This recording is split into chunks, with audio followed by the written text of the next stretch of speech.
Okay, let's dive right into this. Welcome to the Explainer. Today, we're unpacking a really intense, esoteric journey of spiritual refinement. In ancient Eastern wisdom, it's known as Jiuyangguan, or the Cultivator's Crucible. Now, this isn't just your standard self-improvement routine, okay? This is traditionally seen as the ultimate proving ground for anyone trying to escape the endless cycle of rebirth. We're talking about a complete, from the ground up architectural reshaping of the soul. So, here's our roadmap for navigating all this complex spiritual architecture. We're going to break this down step by step. First, the human dilemma. Then, the crucible and karmic debt. After that, we'll look at the tests of heaven. And finally, achieving spiritual liberation. All right, part one, the human dilemma, the cycle and the soul.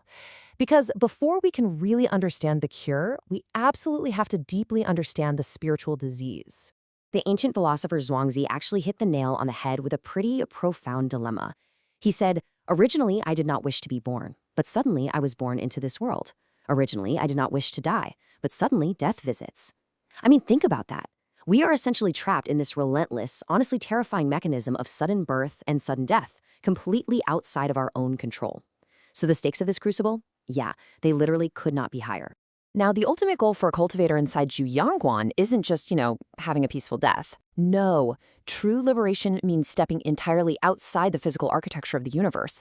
It means completely transcending yin and yang, transcending the five elements, and the endless cycle of reincarnation. The goal is to return to the original, true spiritual source, totally free from the heavy gravity of physical form. And this brilliantly illustrates how the self is actually broken down in these teachings. It's called the anatomy of the three souls, or the Sanhun. First, you have the life soul, which is just your physical biology, blood, flesh, brain. Then there's the awareness soul, which handles sensory inputs, temperature, and those fleeting day-to-day emotions. Both of those, they die when the body dies. But the third one, the spiritual soul, is immortal. This eternal energy is what actually carries our karmic debts, and it's the absolute sole focus of refinement inside the crucible. Which brings us right to part two, the crucible and karmic debt. And just a heads up, the path to refining that immortal soul is absolutely paved with unavoidable past debts. To really grasp the sheer weight of these debts, we've got to look at the legendary story of Master Wu Da. This is a guy who achieved an incredible 10 consecutive lifetimes of flawless, super strict spiritual discipline. You'd probably assume a soul with that level of purity would be completely free from suffering by now, right? Well, the reality was actually shocking. Despite 10 whole lifetimes of immense purity, this terrifying, literally human-faced tumor manifested on his leg. It brought him right to his knees. He was passing out from the agonizing, just unthinkable pain of this sudden physical affliction. No way around it. It was brutal. So the ancient texts ask a really crucial question here. Why, after 10 lifetimes of strict cultivation, could karmic debt not be erased? The answer is actually pretty chilling. It says, because he had not received the power of heaven above. This perfectly demonstrates the inescapable nature of deep karma. Basically, human effort alone just isn't enough. You actually need the active, intervening grace of heaven to truly wipe that ancient slate clean. Now, what's really interesting here is how perfectly the true spiritual soul is symbolized by the lotus. Think about it. A lotus doesn't grow in pristine, crystal clear water, right? It blooms strictly out of the dark, heavy, suffocating mud of past sins and worldly attachments. For a cultivator, you actually have to embrace that mud, those deep karmic debts, in order to push through and finally bloom. So how do you push through that mud within Jiuyangguan? The cultivator uses something called subtle fire. This is described as the essential internal martial art of cultivation. It is literally the ultimate psychological and spiritual discipline. The idea is that the mind has to be refined until it remains entirely unshaken. No matter how chaotic or changing or insulting the external environment gets, the cultivator doesn't vibrate with anxiety or just succumb to anger. And the absolute necessity of this subtle fire is summed up in this incredibly vivid warning.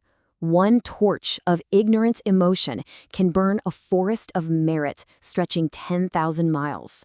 Wow. Just let that sink in. A whole lifetime of spiritual progress and accumulated merit can literally be burned to the ground in just a single, unchecked moment of fiery anger.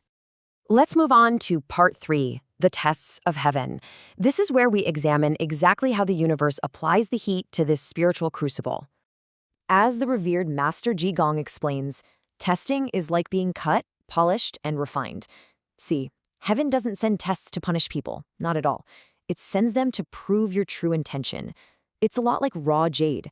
The soul has this immense hidden value, but that value can only be revealed when it's violently cut, ground down, and polished through extreme friction.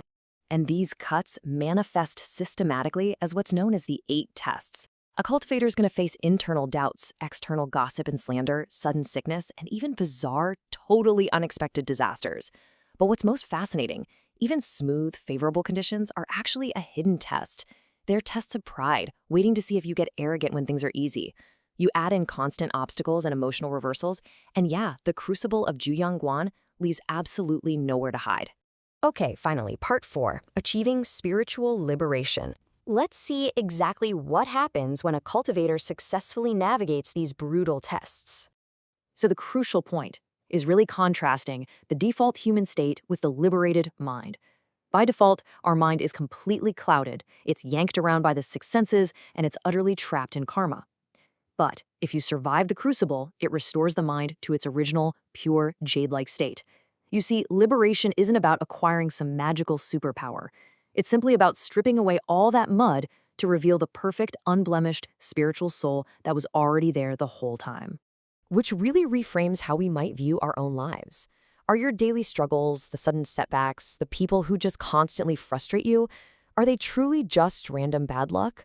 Or are they actually your own personal spiritual tests in disguise?